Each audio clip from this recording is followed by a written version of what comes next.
What do you... I'm as confused as you are. I am genuinely confused because I can't work out whether or not there seems to be the sense in the market that we are edging towards a soft Brexit, which has me scratching my head because the more there seems to be confusion and this infighting within the UK, both within the Tory party, the Labour party, within the parties, within the nation, the Scots and the rest of the UK. The probability of a hard Brexit must go up in that scenario, not down. So I'm genuinely confused. But the market seems to believe that we're heading towards a soft Brexit. Well, I think the market's taken a lot of optimism from the fact that we may get a transition and that we won't just drop dead next April, but we may drop dead in 2021, which gives the politicians more room. But I think what we're seeing in the House of Parliament just shows you how divided this country is and how divided every party is on this issue. I conclude, like you, that a soft Brexit, a nicely negotiated Brexit with the European Union is not going to happen. And so we have a hard Brexit of two varieties, in my opinion. There's one where we get a deal, and as we know, Mr Barnier is not going to give us a nice deal. Yep.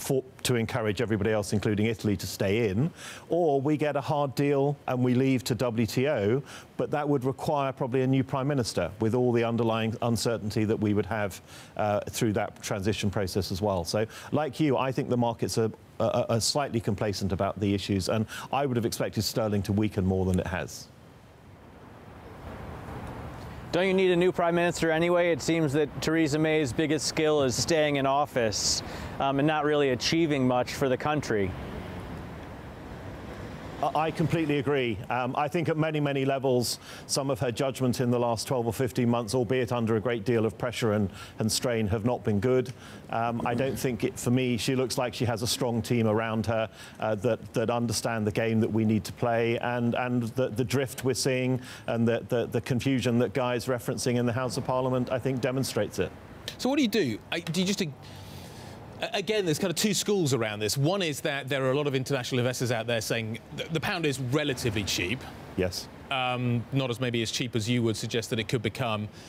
And as a result of which UK assets look pretty good. And you've got a confused government which is taking its eye off the ball, so it's not going to get involved if we go in and buy some of these assets. So are UK assets desirable right now or undesirable right now because of the confusion that potentially is coming? Again, it seems to be a very difficult choice to make. Well, I think on a longer-term view, it's very easy. The UK assets look very cheap. I think we're seeing a lot of long-term shareholders looking to buy into the FTSE or the FTSE 250. A lot of M&A is starting to head towards the UK. Sterling does look cheap on a longer-term basis once we've got through the trouble of Brexit.